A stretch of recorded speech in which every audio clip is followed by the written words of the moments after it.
and starting at the 7th verse. Everyone who have their Bibles, you're free to come along with me. First John, not First John, St. John, the 4th chapter, and starting at the 7th verse. A woman of Samaria came down to draw water. Jesus said to her, "Give me a drink." For his disciple had gone away into the city to buy food. Then the woman of Samaria said to him, "How is it that you, being a Jew, ask a drink from me, a Samaritan woman?" For Jews had no dealing with the Samaritans. Jesus answered and said to her, "If you know the gift of God and who it is says to you, 'Give me a drink,' you would have asked him, and he would have given you a living water." The woman said to him, "Sir, how? Nothing, you have nothing to draw with, and the well is deep. Where then do you get the living water? Are you greater than our father Jacob, who have given us the well and drunk them, himself and his sons and his livestock?" Jesus answered and said to her, Whatever drinks of this water will thirst again. So what I'm telling you, my pastor have already told me, don't make no long scriptures tonight. So I said, "Oh my God, Dad, it's long, so I can get through this." You can do it. So I'm going to have to go through this. But the 14th chapter, "But whosoever drinks of the water that I should give him should never thirst. But the water that I should give him will become in him a fountain of water springing up into everlasting life." The woman said to him, "Sir, give me this water, that I may not thirst, nor come to draw water again." Jesus said to her, "Go call your husband and come here." The woman answered and said, "I have no husband." Jesus said to her, "You have well said, I have no husband." I'm coming where that. What should we learn from this, the woman at the well? She was a nameless woman, as we know, at the well. The only record we have in this gospel is in John, revealing the one full of many truths and a powerful lesson for us today. The woman at the well follows the heels of Jesus, interacts with Nicodemus. We read about Jesus' conversation with a lone Samaritan woman who had to come to get water from a well known as Jacob's Well, located a half a mile in the city of Sychar in Samaria. This was an extraordinary woman, okay, as a woman of myself. She was very extraordinary. That's why Jesus always chooses extraordinary people to carry out his will. Okay. The woman said so much because she was a Samaritan. Samaritan people is a race of people that are mixed.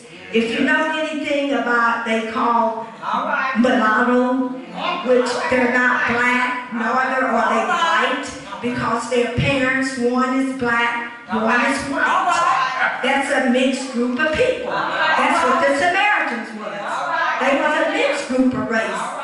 Not only that, they was also had their own God that they served. They didn't serve the same God as the Jews. So the Jews looked up on them as being unclean. How many of us is in the building today that have been looked up on unclean by the lifestyle we have lived? Okay?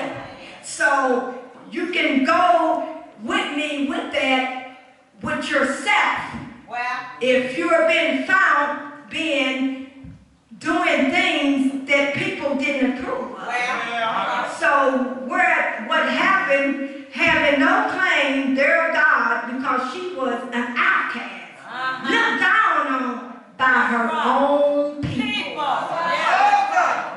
When your own people look down on you, that hurts. Okay?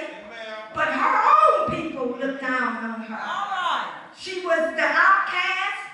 This is evidenced by fact. That's why she came to the well alone. Because going to the well, that's where women went early in the morning to conversate with one another. As we go in this day and time to get our nails done, our hair done, to the barber shop, okay? Well, that's how they gathered when they went to draw water from the well. She was ashamed of her background. So she never went when the rest of the women went to draw water. She always stayed in behind. She lingered. And if you notice, I said Jesus was there because he was left there also. His disciple went into the city to buy food. So they left Jesus in behind as well.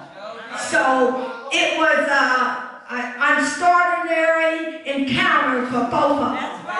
But one thing about Jesus, Jesus knew that she would be at the well, but she didn't know that Jesus would be at the well.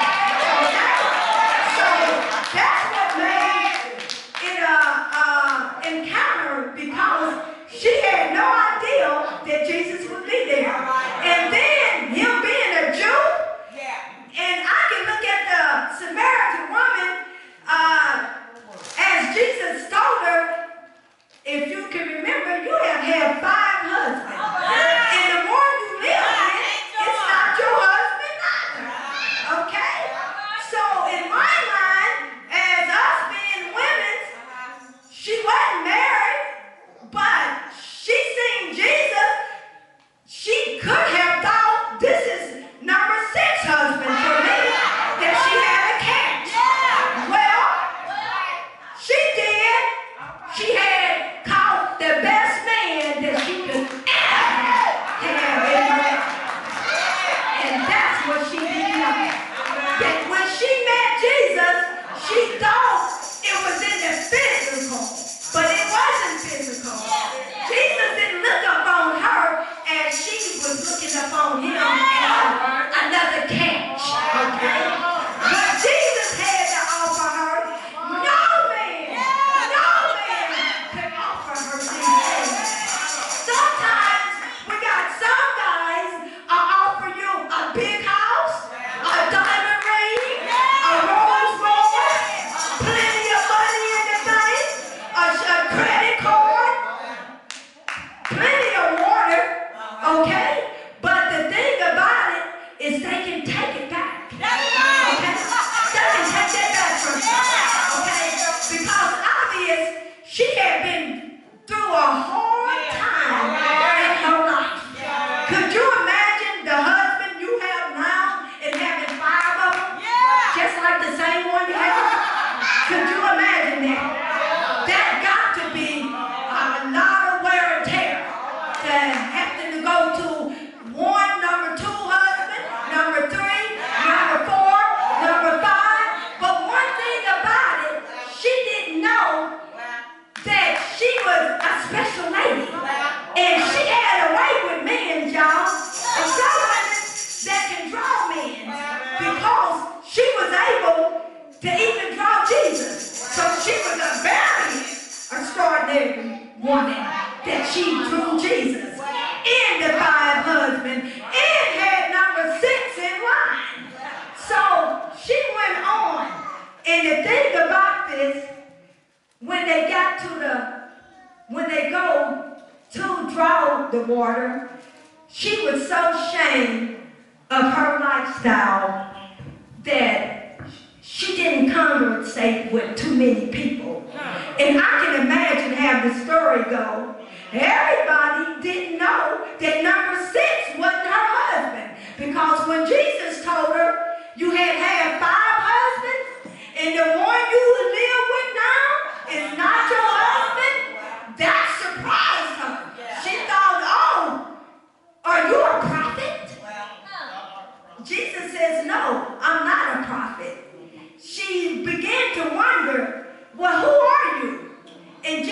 began to tell her that he was someone that could give her, he was the Messiah. He told her in the end, I am, because she told him, the Messiah is coming, because he told her, your race of people know nothing about God.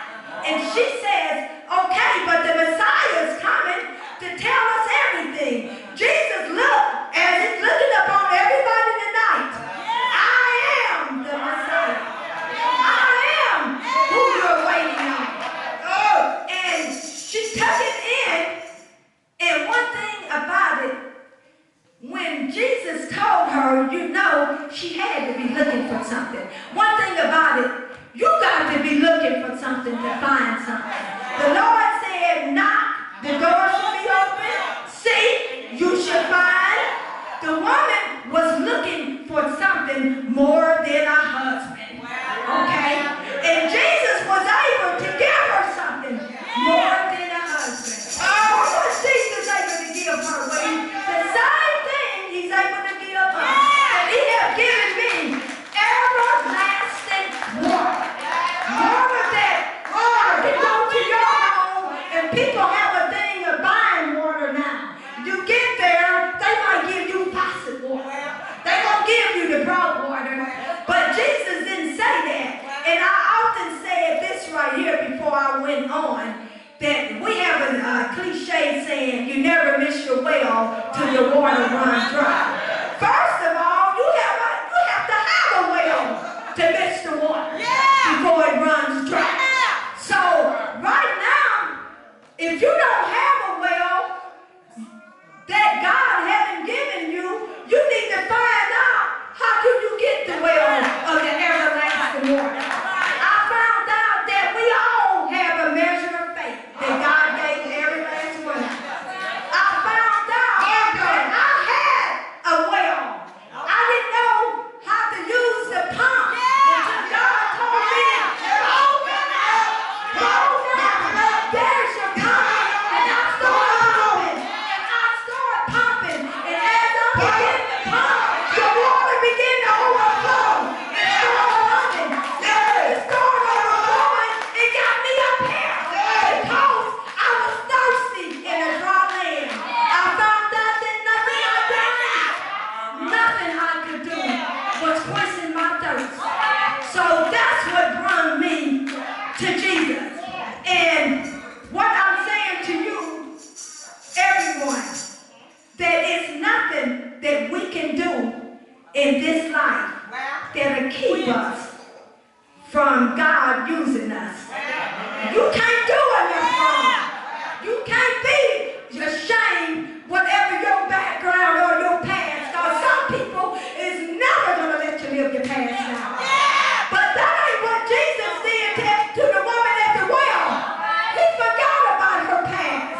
Jesus came actually to transform her. And when she got through, do you not know she was one of the greatest evangelists that ever lived?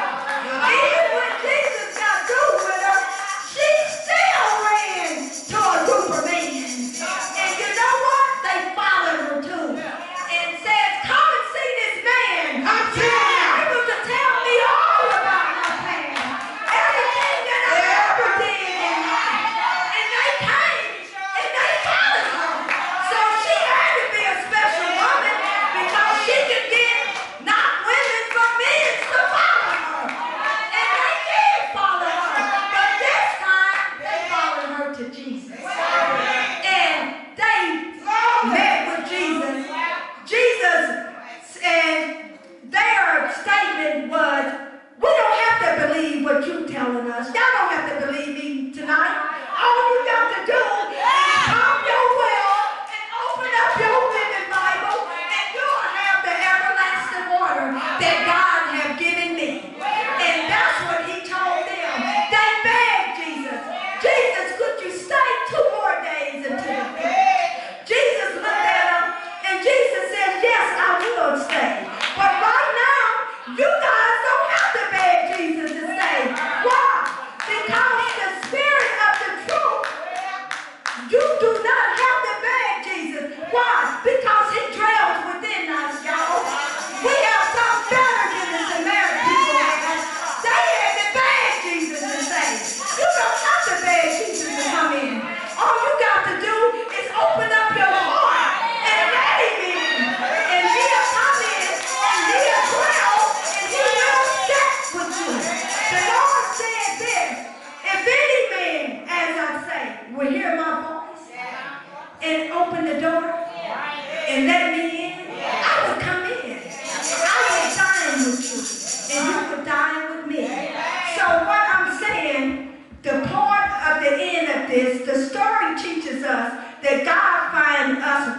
of his love in spite of our mistakes in life. God values all of us after the seat and welcome all of us in intimacy and rejoice in his worship. As a result, Jesus' conversation, only a person like the Samaritan woman, an outcast from her own people, could understand what that means. To be wanted, to be cared for when no one, not even herself, could see anything of value in her. This is grace, y'all. That's grace.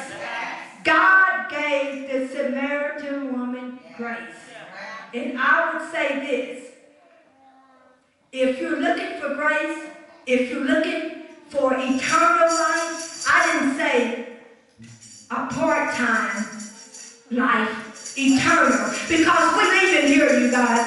We live in here daily. We live in here fast. And I'm going to tell you, you're going somewhere, whether you like it or not. You only got two choices, heaven or hell. And if you don't have eternal life, which is no ending, it don't even have a beginning. And I'm telling you, if anyone in the house is thirsty in this dry land, because it looks pretty dry around here to me, if anyone's thirsty, I'm asking you right now to give your life to Christ. And you will receive an everlasting water that would never run dry. I'd like to thank you.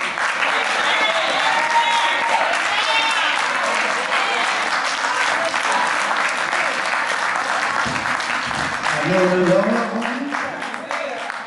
will make a way. Oh, yes, He will.